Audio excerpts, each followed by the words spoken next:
यहाँ कोई भी सुखी नहीं है, राजा से रंक तक आप दुखों के बीच में रह रहे हैं। और अगर आपको इस दुनिया में सुखी रहना है तो कैसे रहना पड़ेगा? आप दूसरों के सुख के लिए कुछ अपना कंट्रीब्यूशन दें, कुछ पुण्य अर्जित करें। अगर आप ऐसा करते हैं तो सारे के सारे सुख आपके पास खुद ही आने लगेंगे। मैं देखता हूं लोगों को, उनके पास 3-3 घर हैं, 4-4 कोठियां हैं। एक सभा में मैं चीफ गेस्ट था, जैसा कि आप सभी जानते हैं, सारे इंडस्ट्रियलिस्ट बैठे थे। मुझको चीफ गेस्ट बुला लिया कि किसी एकेडमिशियन ने कहा कि सर आप इसमें इनको एड्रेस करिए। लखनऊ की बात है, उसमें सारे 40-50 बड़े बड़े लोग थे प्रदेश के, उत्तर प्रदेश से ही थे, कुछ लोग बाहर भी से भी आ गए थे। उनमें कोई ऐसा नहीं था जिसका एक ही घर रहा होगा, मुझे ऐसा लगता है।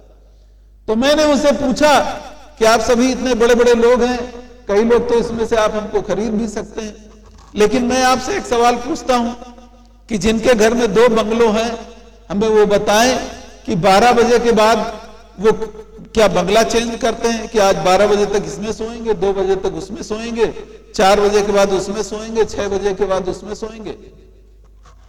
किसी ने हाथ नहीं खड़ा किया। मैंने कहा फिर ये बताएं कि जब जो आपने घर इतना फैंसी सजा रखा है, क्या ऐसा प्लान करते हैं कि 10 बजे तक इस रूम में सोएंगे, फिर उसका एसी ज्यादा अच्छा है तो उसमें सोएंगे, फिर उसमें मैट्रेस अच्छा है उसमें सोएंगे? किसी ने हाथ नहीं उठाया। फिर मैंने ये पूछा कि भाई जो लोग 60 क्रॉस कर चुके हैं वो बताएं कि कितने बार मुर्गा खाते हैं और कितनी चपाती खाते हैं? लोगों ने कहा 2 चपाती।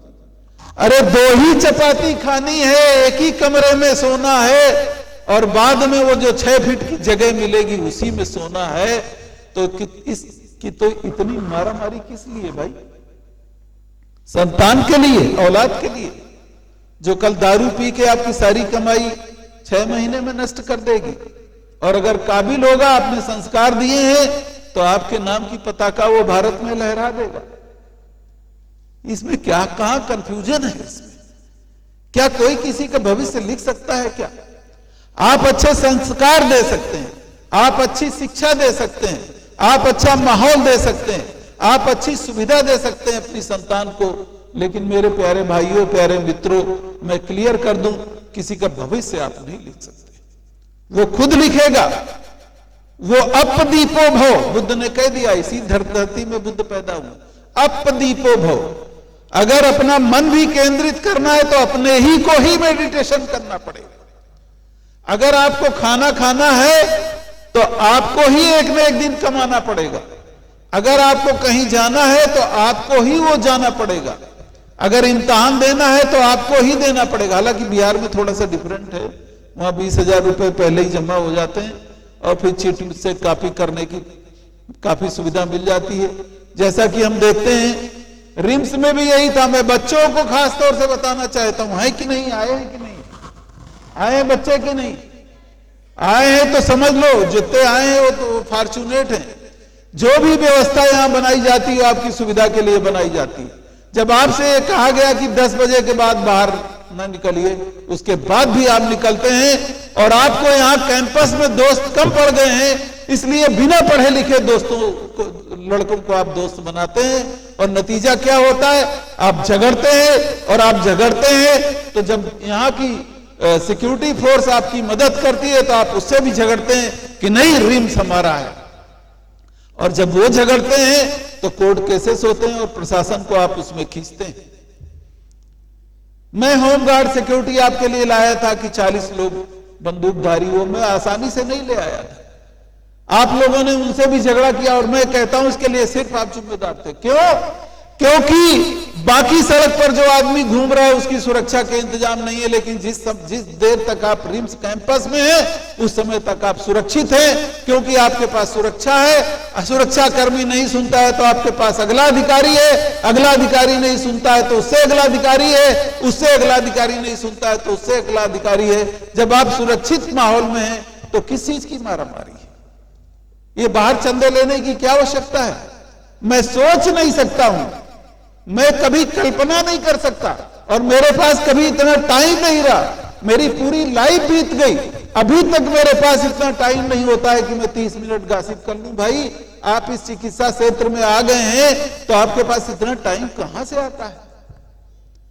ये क्या इतनी सरल फील्ड है क्या? ये क्या इतनी आसान फील्ड है? तो मैं बच्चों को ये कहना चाह रहा हूं कि ये 5 साल में आपको ऐसा मौका मिला है जहां अपने दिमाग का इस्तेमाल कर सकते हैं। और किसी विद्वान ने कहा है कि दिमाग भी एक ऐसी मसल है, हालांकि वो मसल नहीं है, दिमाग एक ऐसी मसल है जिसको आप अगर यूज करेंगे तो बल्कि होता जाएगा, और अगर यूज नहीं करेंगे तो लूज करेंगे। Mind is such kind of organ in your body, either use it और लूज इट। और अगर 5 साल आपने यहां यूज कर लिया तो मैं गारंटी देता हूं, मैं लिख के दे सकता हूं कि पूरी जिंदगी आपको मेडिकल फील्ड में कभी कोई हरा नहीं पाएगा। और ऐसा आप देखते भी हैं। तो नियम में रहें। नियम में जो आदमी रहता है, वो जो आदमी नियम पे चलता है, नियम किस लिए बने? नियम क्या? हम देखते हैं बहुत सारे लोग जब नियम तोड़ते हैं तो उनको लगता है उनकी सेखी बढ़ रही है, उनमें इस चीज की भावना आती है कि देखो नियम तो है लेकिन मैं तोड़ दिया। जैसे लफंगा सड़क पर चलता है, चौराहे पर चलता है, वो हेलमेट उतार लेता है। जब चौराहे पे जाता है तो पुलिस वाले के लिए वो हेलमेट अपने लिए नहीं लगा रहा है, वो हेलमेट पुलिस वाले के लिए लगा रहा है, वो हेलमेट जुर्माना रोकने के लिए लग रहा है। मूर्ख ये नहीं जानता कि अभी तक हेड ट्रांसप्लांट की सुविधा उपलब्ध नहीं है। जो ब्रेन इंजर हो गया वो हमेशा के लिए हो गया। तू तो या तो बेहोश हो गया या गया, और लेकिन अपने मां बाप को जीते जी मुर्दा करके छोड़ दिया। डिसिप्लिन किस लिए है? डिसिप्लिन आपकी सुरक्षा के लिए, डिसिप्लिन आपकी प्रोग्रेस के लिए, डिसिप्लिन आपके ग्रोथ के लिए है, डिसिप्लिन आपको भारत का एक स्वस्थ डॉक्टर बनाने के लिए है, या स्वस्थ टेक्नीशियन बनाने के लिए है, या स्वस्थ नर्स बनाने के लिए। अगर आप डिसिप्लिन में ही नहीं रहेंगे तो भूल जाइए कि आप एक अच्छे नागरिक बन पाएंगे। अच्छे नागरिक तो कोई भी बन सकता है। अच्छा नागरिक अगर नियम से कोई रहे तो कोई भी बन सकता है। लेकिन हमको तो अपॉर्चुनिटी मिली है कि पहले मैं अच्छे डॉक्टर बनूं, पहले मैं अच्छा नर्स बनूं, पहले मैं अच्छा टेक्नीशियन बनूं। आप सोचिए जब वो अच्छा बन जाएंगे आप, तो आप किसी एलिंग बॉडी में, जो मर रही होगी बॉडी, मेरे प्यारे दोस्तों, एलिंग बॉडी में, मरती हुई बॉडी में दोबारा प्राण डालना बहुत आसान काम नहीं, बहुत पेन लेना पड़ता है उसके लिए, सोचना पड़ता है उसके लिए। 2 बजे रात को भी अस्पताल आना पड़ता है उसके लिए। रात में जब बिल्ली और वो रास्ता काट रही होती है तब भी कार से जाना पड़ता है। कई बार एसजीपीजीआई कैंपस में वो जैसे कि मान्यताएं हैं, रात में जा रहे हैं, हमारा कैंपस 750 एकड़ का था, एसजीपीजीआई का बहुत अच्छा सुंदर कैंपस है, कभी घूम के आइएगा। तो उसमें रात को 2 बजे एकदम कॉल आई तो पता चला कभी वो खरगोश क्रॉस कर रहा है तो कभी नील गाय क्रॉस कर रही है। और भारत की मान्यताओं को अगर हम मानते तो कहते हैं अशुभ हो गया, मरीज मर जाएगा। कभी ऐसा नहीं हुआ।